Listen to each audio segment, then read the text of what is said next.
Welcome to Threads of Enlightenment, a podcast devoted to helping you overcome challenges in your life that prevent you from becoming the best version of yourself. Each episode features interviews with people from all walks of life about their journey of self-development and the principles they utilize to overcome their fears to achieve their desired outcome. Ready to be enlightened? Here's your host, Ken Primus. Welcome to Threads of Enlightenment, guys. You know how I like to do it here is to welcome our guests because I know they're coming with a couple of things I deem very expensive, their time. Craig is showing up and he's giving us access to this beautiful commodity, very expensive. If you understand the value of time, it will affect your relationships, how you speak to others, how you relate to yourself, how you deal with things. Time is a precious commodity that keeps ticking and ticking and ticking. And before you know it, 24 hours is gone. So how you utilize that 24 hours, man, and the value of time will tell us a lot about you. The second is the journey. The journey is a powerful created Craig in front of us because it has deposited a couple of things in him that we want to have access to, and he has afforded us that ability to do that. And that is his wisdom, his knowledge, and his insights that he has received from his time through his journey. And so we're honored that he's here to share both. And we want to thank him for coming to Threads of Enlightenment. Craig, thank you so much, man. Oh, Ken, I really appreciate the invitation. And I appreciate what you say about time because I know how much time it takes to put something like this together.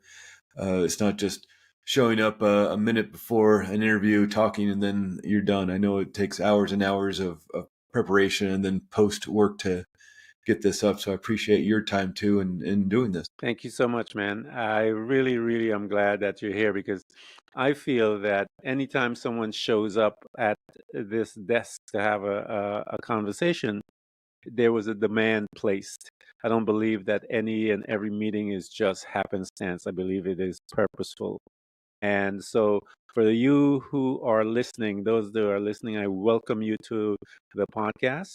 And I pray that you would just allow yourself to relax and get some knowledge and wisdom from this conversation that we're about to embark on so that you can move through whatever pain that you have in your life.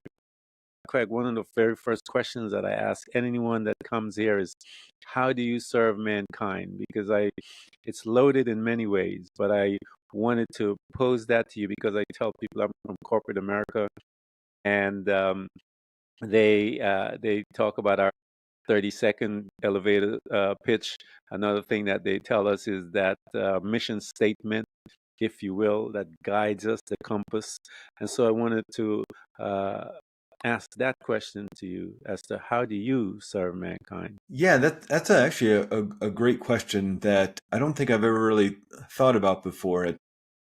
It's a humbling question because I think we all want to help in some way. And with the work I do, I was drifting and wandering a lot in my life. And I think it was through my own hurt and pain and finding a way out of that led me to become a hypnotherapist. And it's with this work of helping other people out of their hurt and pain. And what I like about this work of hypnotherapy, and I know there's a lot of baggage around this word of hypnosis, which is unfortunate because it's a great modality to help people because I don't fix people. And hypnotherapy in of itself doesn't fix people. I show people how to fix themselves. And maybe the way I serve is showing other people their strength and their power and their ability to move out of the hurt and pain that maybe they find themselves stuck in.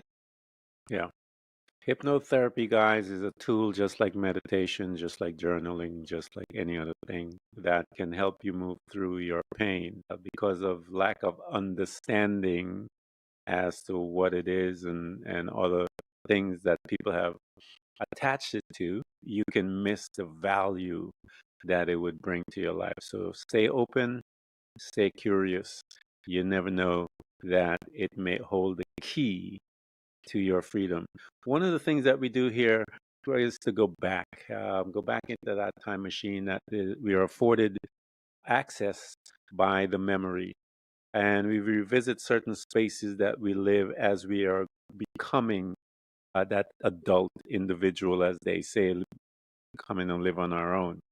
And the very first space that we reside for a few years is in this unit that we are told is called a family. We have mom and dad and some siblings if we have those. And this unit is going to become one of the first position and spaces that will deposit data into you. And they now are going to begin to tell you certain things about your culture, your family history, your religion of your family. All of these programming began at this place called the family home. What was your family like? My family, we grew up I was born and raised in San Diego, California. It's back in the 60s. It was not the thriving town that people think of it now. It was a pretty newish town, actually, more of a naval town and university town. But it was, I think we tolerated each other as we grew up. I don't think we disliked each other. I don't know that we really enjoyed each other's company so much. I think we kind of just realized we're stuck together and moved through life. It wasn't really any great drama within the house, but I don't know that there was a whole lot of major love either. I think we care for each other, Yeah. but I just don't think there's a great interest in being with each other. Sounds maybe a little harsh, but it just, I think sort of like being in school and there's some classmates you know, and there's that guy, there's that gal in my class, my math class, and you know him, but just you don't want to hang out with him after school. So I think that's kind of the way it was. And being in that situation, how did it begin to impact your relationship or your perception of relationship to others from the outside of your family? I think I isolated myself a lot. Definitely very much an introvert in that social situations drain my energy as opposed to fill up my tank. And so I just find being on my own is quite satisfying. And I it does get lonely at times, but I think it's just the way I like things to be. I have a beautiful family. I've been married to my amazing wife, Christina. We just celebrated 32 years, and we've been together for Congratulations, 37. man. Thank you. And Congrats. we got together when we were 19. We started dating, and I just turned 57 a Wow. little bit Congrats. ago as we're recording this. Happy birthday. And so I enjoy, being with her and being with my son who's 24. But in terms of, just wanting to go to dinner parties and hanging out with other people. I don't know. Maybe I don't know if that's just always the way I was, or that's just the way I kind of grew up. So that's what I'm used to. I enjoy my self time, my Yeah. alone time, and again, I think a lot of it has to do with that introvertedness, where just big social engagements drain my energy, and so I don't look forward to them and try to find ways to get out of them if I do find them on my schedule. So I just dislike the who I am. Everything I enjoy who I am. Like anything, there's always, well, maybe this could change or that could change, and I wish maybe I was a little more sociable at times, but yeah, I enjoy life, and things overall are good. Yeah. I've danced in both worlds where a part of me is social, but most the greater part of me like um, uh, like to be in my solitude, if you will, and I have to push myself to move beyond that and get into the social. But once I'm there, it takes a while for me to get into it. I usually am in the background, and then if someone engage in a conversation, I like deep conversation. So if someone starts that type of conversation, then it's good. Other than that, I just don't like just superficial stuff. So here you are, man. How did that relate in high school? Because of all the places where one would want to be, where that conflict of interaction and being by oneself is really played out there on a daily basis. How did you manage that part of your life? being that type of personality? Yeah, that was a bit of an oddball situation. I grew up in the Episcopal Church, and I think just because that was the church that was down the street from us, Hmm. it was about 5 blocks away. We could walk to it in about 5 to 10 minutes. And I'm sure if it was a Methodist church or a Lutheran church, we would have been Lutheran or Methodist. But it was the Episcopal Church, and that's the church we went to. But starting in the 6th grade, all the way to 12th grade, when I graduated high school, I went to a Baptist run school. And so all my friends were, lived around my house and were a part of the church. There was a high school that was right next door to the church. That probably was a high school I was destined to go to just because it's down the street. And so all my friends I met through the church youth group stuff that was going on. But then I started going to this Baptist run school starting in 6th grade, then junior high, 7th and 8th, and then 9th through 12th was a Christian high school in El Cajon, California. And so I had this kind of weird dual life because those are two, even though they're Christian organizations, they have some opposing viewpoints Yeah. and they butt heads a lot in terms of their theology and the way they run things. And so I was in this kind of, stepping in two worlds, it felt like at times, in that, Monday through Friday, I was at this Baptist run school, which at least one class a day was a Bible class. And when we had the assembly once a week called chapel, in which, I don't know, we sang and heard talks and things like that. And so that was very much ingrained, and we oftentimes prayed before class and things like that. But then in the evenings and certainly on weekends, I was hanging out with my youth group friends from the Episcopal Church, and those were like my real friends because I lived there. I had to travel about 45 minutes to go to this Christian school and high school in El Cajon, away from my house in San Diego. And so it was hard to just hang out with kids who lived 45 minutes away back in the day, Yeah. back in the 70s and, well, I guess the 80s mainly.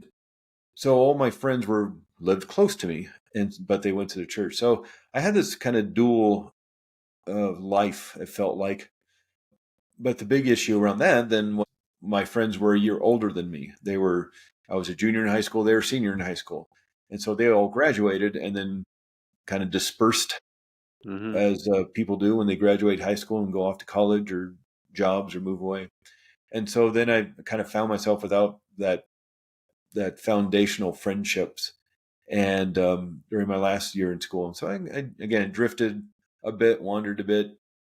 Did of course have friends at school I went to, and I was driving at that point. It was a little easier to maintain friendships, but I don't think they were as close as I had before that. And other than meeting Christina, who then we married some years later, I don't think I've really had as close of friendships as I did since high school. Strangely enough, certainly know people and Yeah. go to Yeah. dinner parties and things, but in terms of having those close friendships, I think I met Christina. Just we had a wonderful connection, a strong connection, and I was like, okay, well, I guess that's what I need, and never really looked outside of Look that back. for deeper Yeah. friendships, I guess. Yeah. And as you move through life and you're heading in, you met your wife, and you guys are heading out via college and stuff like that. Where did you go? Which direction? Did you take the college route or did you go to the work route? And why did you pick that route that you went? Did the college route, but mainly just to follow Christina. I applied to a few schools and applied to UC Santa Cruz, University of California, Santa Cruz, and mainly just because she did as well. And we both got in. She really wanted to go to Santa Cruz just because it's a beautiful campus, a beautiful, beautiful town right there by the ocean. It's 10 minutes to the beautiful redwood forest. It's 5 minutes to the ocean. And so it was a beautiful town. And I mainly just went to follow her, and I was studying music, and I did that for a couple semesters. I just really, really liked it. We were a bit older when we went to college. I think we were like 21 or 22 or so by the time we made it to UC Santa Cruz. And I just didn't, everybody else is 18 and 19, and I don't know. I just felt I didn't belong. And so the question is, like, I kind of did both. I started the university route, didn't really care for it. Noticed I was just spending tons of money on this education that I just was scratching my head on why I was doing it. And so I then went into the work world, mainly to start paying off my education debt before it got too out of hand, and just found myself, kind of working until it's one day I struggled a lot with depression and anxiety in my teenage years. And Craig, where did you pick that up from? Where did you pick I'm because sure when the well, genesis of it? Yeah. there's two. There's a whole lot of, in terms of the research behind how one gets depression and anxiety. One, you can mirror it, just what's going on in the house. Yeah. You just mirror what's going on. You learn it. The other thing, it could be a genetic thing, and then it gets triggered somehow. Hmm. My mom struggled with depression, and for a really long time, I'm sure that didn't help me in any way. If it either I was marrying it from her, or it's a genetic thing and I got it from her, and it got triggered in my teenage years. For my 50th birthday, after kind of dealing with this depression and anxiety, for my 50th birthday, I got diagnosed with bipolar 2 disorder. And that's different than bipolar 1. Bipolar 1 is that one you hear about in the news where people are either like super depressed or they go super manic and they're super elated and blissful and happy, but they're spending all their money and they mortgage their home in Las Vegas to pay off their gambling debts to the mob, and then buy a Lamborghini and drive off to Montana. It's like that's that manic aspect of that widens their eyes, like, my God, that's incredible. And then they end up robbing a bank and all that stuff. It's like they go off the deep end in both ways. Like, not only they get super depressed, but then they get the super manic and just everything's blissful and happy and elation, and they have affairs with everybody they run into. So, but that's bipolar 1. Bipolar 2 is that, yeah, you get the depression side of but the manic part shows up as anxiety. And so instead of depression and happiness and elation and bliss, you get depression and anxiety. And so after, I don't know, whatever that was, 25, 30 years of dealing with it, finally got diagnosed as this bipolar 2, which is nice because at least you kind of know what you're dealing with. You know what Finally. they're dealing. Yeah. Yeah. But I grew up in the 70s and 80s. I was born in 1967, so I was in high school in the 80s, and they don't have medications back in. I mean, they had some for the super serious psychoses back then, schizophrenia and things like that. But those selective serotonin reuptake inhibitors, SSRI drugs like Prozac and things, those didn't come out till the 90s, mid 90s, late 90s. And so in the 80s, there wasn't a whole lot you could do about depression other than just try to self-soothe in whatever way you found, whether that, some people picked alcohol or pills or smoking cigarettes or whatever it was. I don't know. I think I just managed it through trying to get through life. And, I certainly enjoyed music, playing music, listening to music, going to concerts. That might have been my way out of dealing with it. It was basically talk therapy and whatever book you could find at the bookstore or at the library. And in the 90s, when we lived in Santa Cruz, I think there was enough distractions at times to keep it at bay. But it was there. It's always that malaise that is there. It's like wearing a coat. Yeah. It's not, and after a while you wear this coat so often, you just think that's who you are. And it was really around 1999, we started thinking about having a family and what we're, how that was going to work, because we realized we really couldn't afford to live in Santa Cruz anymore. It was getting so expensive there. And so we decided to move to Flagstaff, Arizona, because it was close enough to San Diego we could drive. It's a small, beautiful town in the forest. We're up here in the mountains, live in the snow in the wintertime, beautiful summers. But it's close enough drive to San Diego that, we wouldn't have to fly or take multiple days to drive across the country to visit, our parents. And so when we were thinking about having a family, it's like, okay, I got to get my life together, because if this is a modeling thing, like I modeled it off my mother, mirrored it from my mother, or it's a genetic thing, well, my son's in a bit of a pickle then. And so, when we decided to have a family and my wife got pregnant, we were going to have our son, I said, okay, I got to get my life together. And it took a bit, and then I got 9 months to get my life together and figure it out. And of course, when they're a baby, so mom's doing a lot of the nurturing and caring there. I'm an important part of that, but I got another year or so to get my life together. And it seemed to take a while, but I started just at that point. The internet's out. This is 2000, 2001. The internet's out. There's lots more books, a lot more information. And I started just using these techniques I was learning about and exercises and practicing. And like anything, the more you practice something, the better you get at it. So I woke up one morning and kind of looked around at my life. I was like, God, it's been a long time since I felt anxious or depressed. Wow. And I felt really good. And it's What, not that, there's still challenges of life. There's work and yeah. a small child and trying to figure out how to move through life. But I didn't have that heaviness anymore. And I was kind of telling people about it, some people I knew, and I ended up writing a book. I heard about a writing contest from Hay House, publishing house, and so I joined this writing contest, and my chapters did very well. I was literally writing the book month by month. I'm sure some of the people already had their book written; they were just submitting chapters, but I was just like, I don't know how to write a book. And I wrote a book, and it was one of those things where they start off with 500 people joined this contest, and then the next month it's down to 250, and then the next month it's down to 100, and over 4 or 5 months they whittle it down to like 10 people.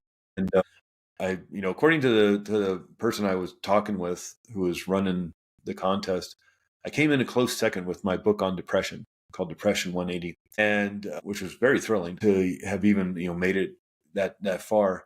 And I got invited to be because of that, like us in the top 20 or so, we got invited to submit a chapter, not from our book, but just submit a chapter to a book called 30 Pearls of Wisdom that had some of their other famous authors in it, like Jack Canfield and other people. And, do that. And like, okay, now we got to do some publicity. And I did a telesummit around not hypnotherapy, on depression, talking to a lot of different people about depression. And then that led to doing my own podcast called Tipping Point Radio, interviewing a lot of wonderful, amazing people like Greg Braden and Joe Dispenza, Marianne Williamson. And I was having fun. I mean, I wasn't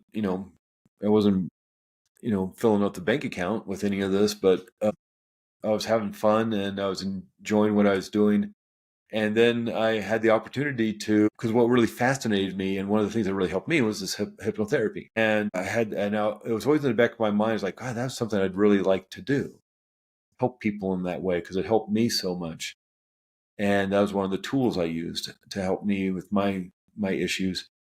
And so I got the opportunity to train at the Hypnotherapy Academy of America, which is a real school that you go to in Albuquerque. A lot of people just do kind of video training, which is unfortunate. So you really got to be careful about, who you're working with and what their training is. I went to this great school and it's 9 a.m. to 6 p.m. It's really immersive. And it's 2.5 months, 500 hours of just training in hypnotherapy. And so I went to the school, and then I just, I kind of had to put a lot of the other stuff behind. All the, kind of books had been writing and the podcast and things like that. Had to make the choice and make the big decision. So, okay, I want to just focus on hypnotherapy. And so I had to put those other things aside and just, since then, for the last, whatever it's been, 7, 8 years, I've been doing hypnotherapy and working with people. And like I say, what's fascinating about it is the ability to show people how they can fix themselves. And again, not that I'm fixing anybody, but it's that you can fix yourself. You have the power to do that. And whether you've been holding on to hurt, whether it happened yesterday or last week or last month or 40 years ago, you can let it go. And it's extraordinary to watch people come in who have been in pain for a really long time and watch them kind of transform and metamorphosize, that's a word, Yeah. to this new person. Yeah, it's a or I don't know, privilege.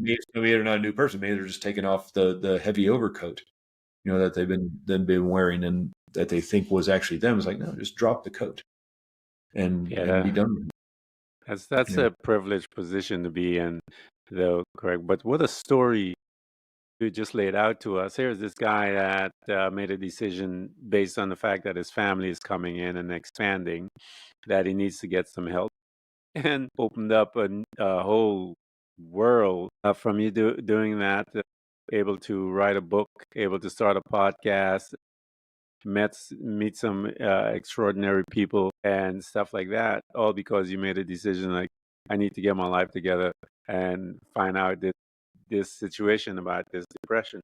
You had mentioned that some of the tools that you started doing some research on the internet being young. I remember the internet being young. Everything was available in long form, if you will, at the time. What were some of those tools? Because you mentioned one that you gravitated to, the hypnotherapy piece, but there are other tools. And what other tools did you bring in along with the hypnotherapy? Yeah. One of the best tools that you can use for depression is exercise. And it's unfortunate in our lifestyle, and maybe it's a Western culture thing, maybe it's just a United States culture thing, but we seem to sit a lot. Mm-hmm. We get up in the morning, out of bed and sit down for breakfast. Then we go sit in our cars to drive to work where we sit at a desk. Then we drive home to sit for dinner, to sit in front of the TV, and we go to Yeah. bed. And study after study, research paper after research paper, journal article after journal article, hundreds of them over the course of the last decades, show that exercise works as well as medication in dealing with depression. And so, one, just moving your body, and however that, and notice you don't. I'm not saying you have to go to the gym and pump weights or do that. Do something that you enjoy, and if that's just walking out in nature or around your city, or if maybe that's joining a gym or joining an exercise class or learning dance, going to a dance class, if that's fascinating, or riding your bicycle, whether it's a stationary bike, watching your favorite TV show, or riding your bike out in nature or around your city. But you got to find a way to move your body every day. And again, I'm not saying you have to be in the gym 2 hours a day, but find a way to move your body. Again, whether that's just walking around your block or finding a group of friends you can walk around with at lunchtime, or again, finding that dance class or whatever it is, just doing some jumping jacks. There's a lot of apps you can get, free apps of just like, here's a 20-minute exercise routine you can do at Mm-hmm. home without any equipment or weights. And so exercise is huge. Of course, diet is a big part of it. A lot of depression and anxiety can come from low blood sugar issues, especially if you're noticing your depression and anxiety is always in the late afternoon. I'm feeling really anxious or depressed. Maybe it's your food intake. Maybe you're not eating enough, or maybe what you're eating is not nurturing your body. I'm not a nutritionalist. I can't tell people what they should be eating. It's like my mother is 85 years old, 5'1", and maybe, I don't know, 130 pounds. My son is 24 years old, 6'3", and 250 pounds. They're going to need two different diets. And so, if you're feeling that maybe you're not getting the nutrition you need in the way that your body needs it, you certainly go to see your doctor or see, a professional nutritionalist about that and to get the blood work and all that nonsense. But that's a huge one. Just, one, drinking enough water, getting your food intake, it will do wonders for your energy, for your health, and for that malaise. Even things like, coffee. Too much coffee Mm-hmm. it's a stimulant, can cause anxiety. So again, watching, and people who are coffee drinkers know that if you drink one cup of coffee, you get that boost, you get that energy. You drink 3 or 4, then you get really wigged out and wired. So, Yeah. if coffee is not your thing, watch out for that. I just had a health scare because I was drinking yerba mate. It's this tea from South America, Argentina, Brazil, and things. But it was messing up my liver. I Wow. was having liver problems and couldn't figure out. And finally, I found another article online. One negative article about yerba mate is, this one person in Argentina, American kid, had liver problems, and it seemed to be his yerba mate because he wasn't doing drugs, he wasn't doing alcohol. Anyway, so watch what you're eating and drinking. That's all. That's what that was all about. Even like alcohol, it's hard to pin it down sometimes. Like you look at red wine, and red wine, a lot of studies, a lot of research shows, it has antioxidants, good for the heart. Glass of red wine with dinner is great, but then it can also create histamine in the body. And some people have allergic reaction to histamine. And the main side effect of histamine allergen is anxiety and insomnia. Wow. And so is red wine good for you or not? So you really got to watch that kind of stuff, food intake, how you're fueling your body. Just like you want to take care of your car, and put in the right, fuel for your car, you need to do that for your body too. There's supplements you can take, all sorts. Again, I'm not a nutritionist. I'm not going to tell people what they need to take. You should do your own research about that. But there's a lot of different supplements like L-theanine and 5-HTP and things like this that you can find at your health food store if they have a vitamin section. Again, do your own research about that kind of stuff. Supplements for depression and anxiety. Those are just a handful of ones, that kind of the simple ones that you could do today. You can go out and exercise. You can look at your diet. You can see how much water you're drinking. You can maybe do a little bit of research about supplements and things. Some of the books that I was reading, one great one, or a series of books, Dr. Daniel Amen. His last name is just like what you say at the end of a prayer, Amen. A-E-N, Dr. Daniel Amen. Extraordinary neuroscientist. And in America, he has a lot of clinics around the country now that for brain health, you get your brain imaged and you can see what parts of your brain are working well and maybe that need some help with ADHD or depression or anxiety. But he has a lot of books over the last 20 years or so about brain health and dealing with anxiety and depression and ADHD and Alzheimer's and memory and things like that. I'd highly recommend people look up his books if you feel like you're struggling with a certain issue. And again, these are the things that you can find this guy's books in the library. You can do the research on nutrition on your own. You can exercise without spending any money. And so these are the kind of things, maybe the outlier things, as opposed to maybe seeing a professional talk therapist or something like that. Certainly that's helpful. Talk therapy, it's always great to have a second pair of eyes on something. Mm-hmm. If you're dealing with an issue at work or in your relationships and family.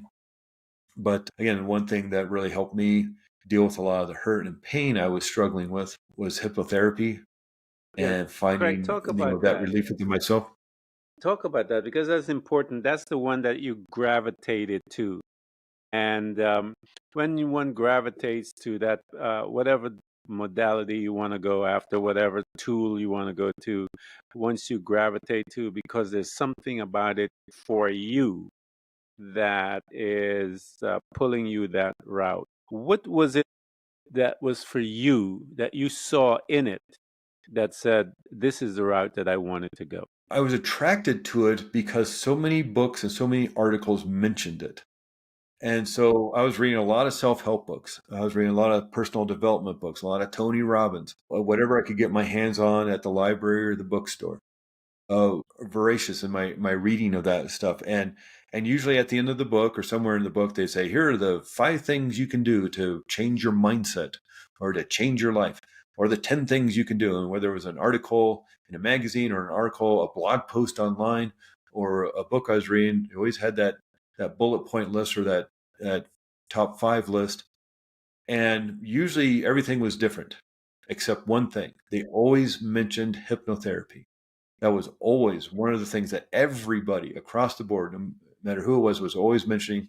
You gotta try hypnotherapy. And unfortunately, just because of movies and TV, it has a kind of a bad reputation that people are going to make you do things and be silly and reveal deep, dark secrets. And that's not what hypnotherapy is. It's just a way for movies and TV to move a plot point forward and to get the movie chugging along. How are you going to get Jason Bourne to assassinate his prime minister? Oh, let's hypnotize him. And it's like, that's not the way it works. Or they've seen a show in Las Vegas or Atlantic City or New York or something, comedy club, and it's a hypnotist show, and all these people go up on stage and they start singing like Elvis Presley and dancing like Michael Jackson and imitating Beyonce and pretending they're on a roller coaster and all these silly things. And I was like, I don't want to go to hypnotherapy and do that. And it's like, well, no, you're not going to do that, because that's not what it's about. The people who go up there and do those shows volunteer to go up and do those shows. They want to do that. Why? I don't know. They're exhibitionists. They're extroverts. They want to have a funny video to put on Instagram or TikTok. They want to look silly in front of their friends and have a good laugh. And they do. They have a great time. But understand that they bought a ticket to the show, sat down in their seat. When the hypnotist comes out and they say, hey, who wants to welcome to the show, and who wants to come up on stage and have a great time and be a part of the show? A bunch of people raised their hands. Yeah. The hypnotist is not going to pick the people not raising their hands who don't want to be up there. That's not going to make for a good show. They're going to pick the people who are excited and show enthusiasm for wanting to be up on stage and act silly. They know why they're there. And so he picks 10, 12 people, and they sit down in the chairs, and he goes on, what's your name? Where are you from? What do you do? And do you want to go into hypnosis and have a great time? Yeah, I do. They say yes like 7 times before this guy makes them dance like Michael Jackson or sing like Elvis or whatever the deal is.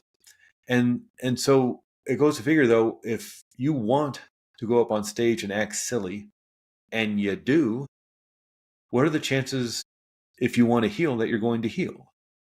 And that's what we do in therapeutic hypnosis. That's entertainment hypnosis. In therapeutic hypnosis, hypnotherapy, we use the power of your subconscious mind to heal. And again, what's extraordinary about this work is you know what the problem is. And that's what's so powerful. Even if it's unconscious. Mm-hmm. It's like, well, I don't know what the problem is. I'm just anxious and depressed and angry all the time. It's like, well, your subconscious mind knows why you're angry. It's creating the chemistry within your brain to create that feeling state of anger and rage or anxiety or whatever the issue is. It knows why it's doing that. It's being triggered for some reason in your external environment. Something in your external environment, whether somebody was in a car accident when they were 12 years old, and now at 50 years old, they see a red pickup truck parked on the side of the road, and they get really super anxious, and they don't know why. It was a clear drive. It was a perfect drive. They don't know why they're all stressed by the time they get home. Well, it's like, they were in this horrible car accident with a red pickup truck when they're 12, and now their peripheral vision, they saw a red pickup truck in a parking lot.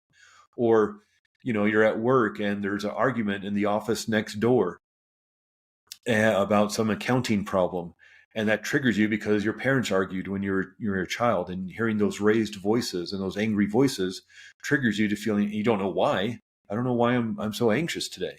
I'm uptight. It's like your subconscious mind knows, because what it's trying to do is warn you with those feeling states of depression and anxiety and anger and overwhelm and worry.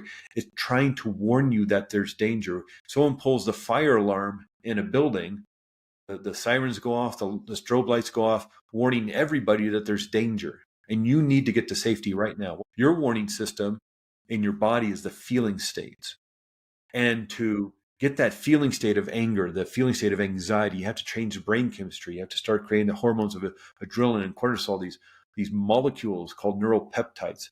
And these molecules, hundreds of millions of these molecules being dumped into your bloodstream, move through your body to connect to cells in your body to turn on the fight or flight stress response to give you that feeling of anxiety. These are literal molecules of fear, molecules of anxiety, molecules of anger. And the only way to change your brain chemistry in that way that we're talking about is through a thought or accessing a memory, even if it's unconscious. You know why you're creating that feeling state, even if it's not conscious. Your unconscious mind knows why it's doing it. It knows why it's being triggered. You know what the problem is, and more importantly, you know what the answer is. You know what to do about it. It's just computer code. Nobody's entered in the code to fix it. And so it's not unlike if you're writing an accounting program, let's say you're writing an accounting program for your business, and you accidentally put in there 2 + 2 = 5. That's the equation you're going to get out. Yeah. And it doesn't matter how much you type on your keyboard or slam your keyboard with your fist or out of frustration or vent to your friends about how unfair it is that 2 + 2 = 5, or talk to a counselor. or and write in 2 + 2 = 4 on your computer screen. It's not until you go into that code, you look through all those lines of code, it's like, oh, there it is. That's weird. Why did I do that? 2 + 2 = 5. Huh. Well, you erase it, you amend it, you edit it, whatever, delete it. And then you write in 2 + 2 = 4, you press save. Now your equations equal out. And that's what you can do with your subconscious mind. It's your subconscious mind. And you're the one putting the instructions in, even if it's through a trauma or something that's caused fear or terror or anger or rage or embarrassment, humiliation. You're the one who has put in the instructions on how to keep yourself safe. You may have been a child when you did that. And maybe the way to keep yourself safe was to hide and make yourself small. And that was the best thing you could have done as a child to keep yourself safe, but not when you're an adult. But you haven't changed the instructions yet. And maybe you entered those instructions, but you're the one who entered them. And that's not to say it's your fault. It's not to say to blame you or say it was fair or should have happened, and not to blame the victim. But you're the one who put those instructions in, and that becomes very empowering, because if you're the one who put them in, that means you're the one who can take them out. Yeah. You're the one who Absolutely. can change them. And that's that when I was saying a little while ago, I don't fix people. Hypnotherapy in and of itself doesn't fix people. You fix yourself. Because again, you know what the problem is, and more importantly, you know what the answer is. And that's why this doesn't take months and years of work to do. Generally I tell people, and what I've seen other hypnotherapists when they work with people is like, yeah, let's think about 3 or 4 sessions, and yeah, maybe more, but maybe less. But we're not going to be doing 90, 100 sessions over the course of 2 years talking about a problem only to find out that wasn't really the problem that needed to be worked on. So let's do another year's worth of digging around. It's like, you know what the problem is. And sometimes it's just as easy to follow that feeling state back to what's caught with the thought or memory that's creating it. Yeah, the genesis of it. And that's what I tell people. And I hope you guys that are listening to us, and I always invite my people, Craig, to learn to transition from listening just to hear, to begin to hear. Because when you hear it, it elicits a response from you. And if you're listening, you can miss it. But when you heard it, you'll hear that people will make that statement, about hearing and listening. I'm listening, or I heard you. There's a difference. And so if you heard what he said, is that you put it there. Once they identify and they're going on based on your emotional stamp, the emotional stamp that you put there in order to survive that trauma that was served up to you. And when they traced it, just like any program, they will come to the root, and then they're able to make the adjustment. It's the express elevator. I know I've said it to people before. I know there are a couple of ways, and I always tell them, Craig, find the tool that will help you to get to where you need to be to get your stuff done. Don't allow people's opinion of the tool, what you heard about it. Get into your space, do your research so that you can see exactly, because it is important that you come to a place where where you say, that's the one I want.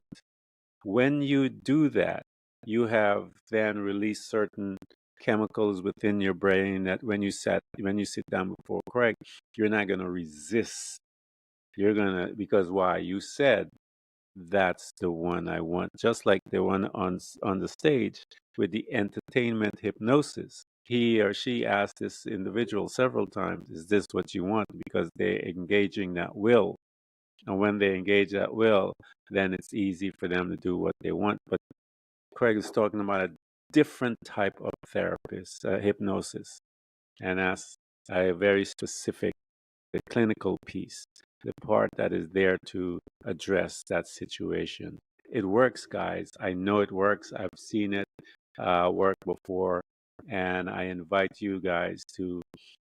I'm going to provide everything for you to have access. I really want you to move through your situation fast. As he said, it's only a couple of sessions that you need, where you have to go in someplace 90 and weeks and weeks and weeks and weeks and months, and then find out that you're on the wrong path. So we're going to provide everything because it's important do your research. It will get away all and take away all the apprehension and all of the second guessing, because you're coming there because you need something done and you need it done as quickly as possible. So, Craig, here you are, man.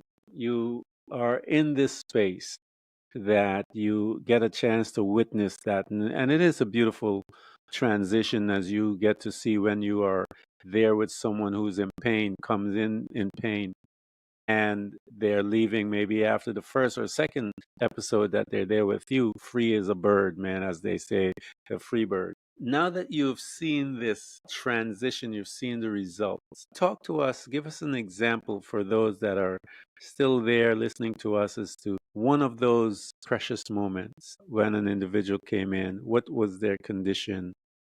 What happened as you walked them through? Yeah, there's a extraordinary story that I like to tell people because it really shows the power of this work. And a few years ago, I was teaching some classes over Zoom for the cancer support community of Arizona.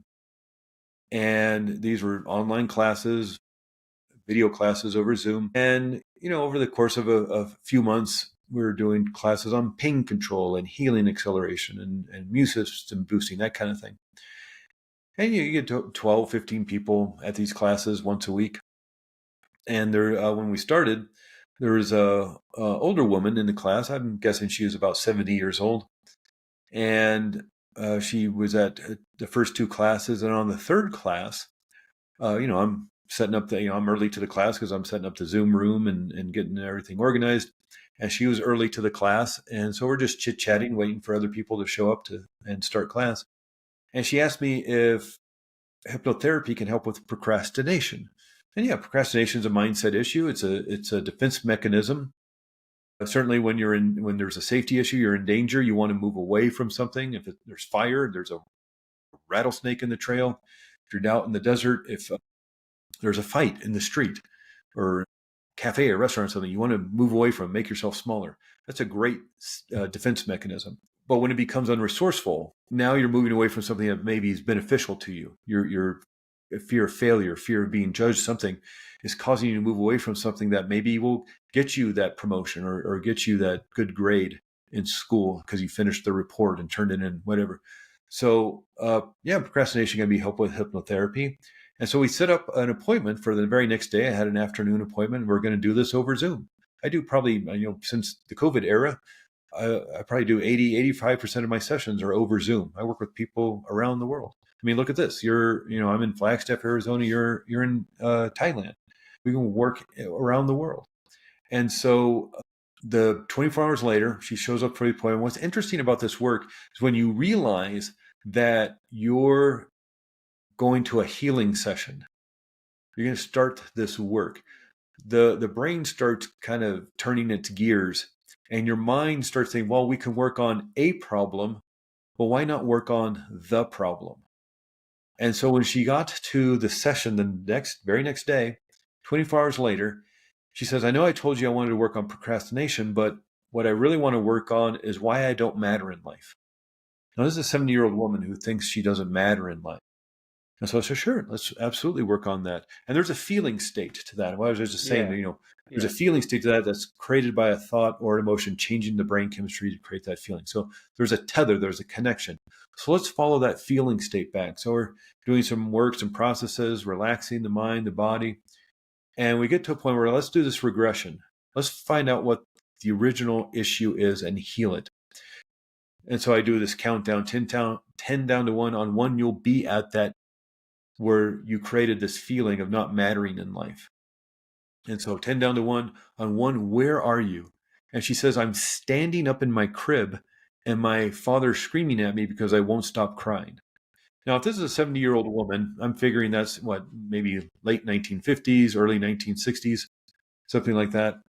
And men maybe aren't taught to be the most nurturing of people, especially to small children.